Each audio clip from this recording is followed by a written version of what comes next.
Hey guys, welcome back to another video. Today I'm going to show you how you can download monday.com on your desktop app. So first things first, you want to go into the description and click this link, which is an official blog by monday.com. And once you're here, you scroll all the way at the bottom and you will see download it now for Mac OS or Windows.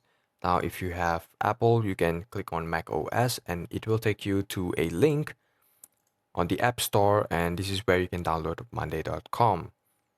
Now, let's say if you are a Windows user, just like me, you can click on Windows and it will automatically download the .exe file. Now, once you're done with it, click on the monday.com file.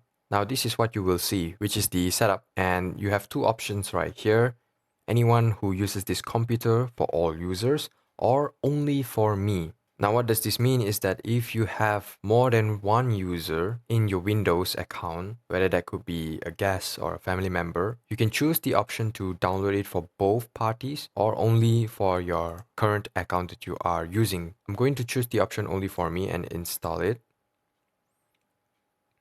And now once you're done, all you need to do is click on finish, make sure the run monday.com is checked, and there you go. Now you have an official desktop app by monday.com. Sign in and you're good to go.